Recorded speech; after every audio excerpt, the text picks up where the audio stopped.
ગુજરાતની અંદર ઘણા બધા પ્રશ્ન એવા છે કે જેમને ઉઠાવવા ફરજિયાત છે, કારણ કે ભાજપ સરકારના રાજમાં જે રીતે ઘણા બધા લોકો પ્રશ્ન ઉઠાવે છે પરંતુ સાંભળવામાં નથી આવતો, અને જે લોકો રજૂઆત કરે છે એમના ઉપર ખોટા કેસ કરી દેવામાં આવે છે.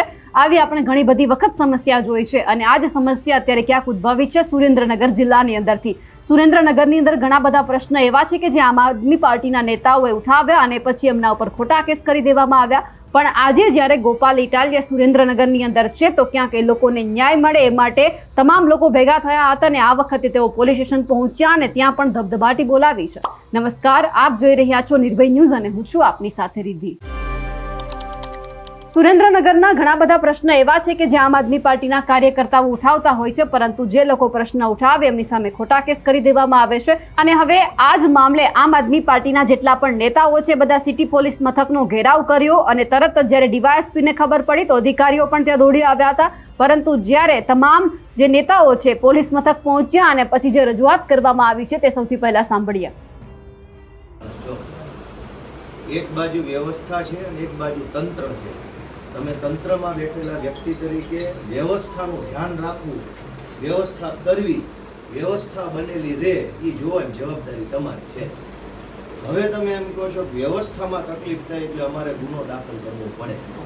મારું એમ કેવું છે વ્યવસ્થા છે ક્યાં સુધી, વ્યવસ્થાનું અસ્તિત્વ ક્યાં સુધી નથી કાયમ માટે. જ્યાં સુધી નહીં એક મિનિટ મને કે વ્યવસ્થાનું અસ્તિત્વ ત્યાં સુધી છે જ્યાં સુધી વ્યવસ્થા ઉપર લોકોનો ભરોસો છે. ભરોસો તૂટી જાય વ્યવસ્થા ઉપર તો અવ્યવસ્થા ઊભી થઈ જાય. આજ રોડ તૂટલો છે એની રજૂઆત કરવા કોઈ ગયા છે, એ રજૂઆત કરવાના કારણે 5, 25, 50, 100 જણાનું ટોળું એકઠું થઈ ગયું. એ એકઠું થવાના કારણે રોડ થોડી વાર માટે અટવાઈ ગયો એટલે અવ્યવસ્થા થઈ ગઈ. અમે જ્યારે જનતાની મુદ્દો ઉઠાવીએ તો મંજૂરીનો પ્રશ્ન આવે. દારૂવાળા બિંદાસ દીપકભાઈએ મંજૂરી માંગીને તો પરમ દિવસે તમે લઈ આવ્યા. ગાંધીજી ત્યાં નથી આપી મંજૂરી. ઉપવાસ કરવાની અમૃતભાઈ તમને ખબર છે અમારી મહિનામાં ઓછામાં ઓછા 2-3 કાર્યક્રમો હોય છે. 2-3 કાર્યક્રમો હોય છે એમાં જવલ્લે જેવું બન્યું હશે મને. તમે દર વખત તમારા વિરુદ્ધમાં ગુનો દાખલ થયો કેમ સમરી ભરાઈ ગઈ ફટાફટ? અમૃત મકવાણાએ પાણીની રજૂઆત કરી, ખાલી ગાળ નહીં, અપશબ્દ નહીં, ધક્કા મૂકી નહીં, કશું જ નહીં, છતાં એની ઉપર એફઆઈઆર થઈ ગઈ. પાણીની રજૂઆત, ખાડાની રજૂઆત કરી રોડના તો એફઆઈઆર થઈ ગઈ, મનરેગા કૌભાંડની રજૂઆત કરી તો એફઆઈઆર થઈ ગઈ. એટલે આ શું છે? આમ લોકશાહી છે કે સંઘવીશાહી છે?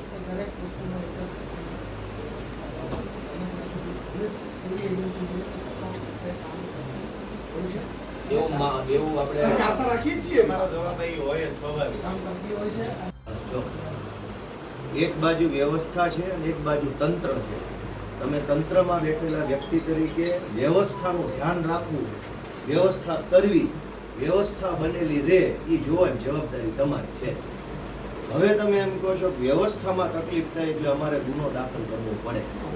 મારું એમ કેવું છે વ્યવસ્થા છે ક્યાં સુધી, વ્યવસ્થાનું અસ્તિત્વ ક્યાં સુધી નથી કાયમ માટે. જ્યાં સુધી નહીં એક મિનિટ મને કે વ્યવસ્થાનું અસ્તિત્વ ત્યાં સુધી છે જ્યાં સુધી વ્યવસ્થા ઉપર લોકોનો ભરોસો છે.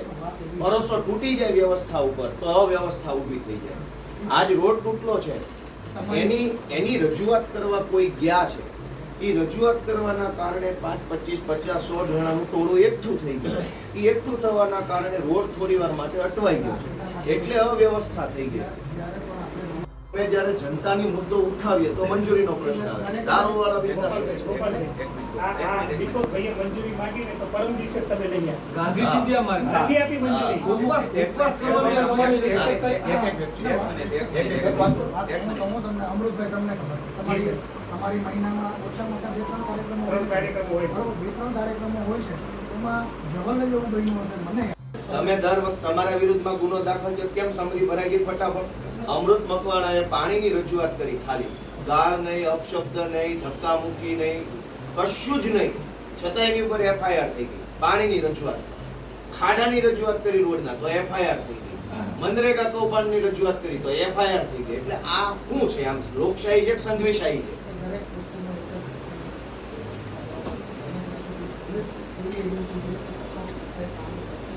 હોય છે. એવું આપણે આશા રાખીએ જ છીએ. મારો જવાબ અહીં હોય જ સ્વાભાવિક. કામ કરતી હોય છે. અમારા અહેવાલને લઈને આપનું શું માનવું છે કમેન્ટ કરીને ચોક્કસથી જણાવજો. સાથે જ અમારી નિર્ભય ન્યૂઝ ચેનલને લાઇક, શેર અને સબસ્ક્રાઇબ કરવાનું ભૂલશો નહીં. નમસ્કાર.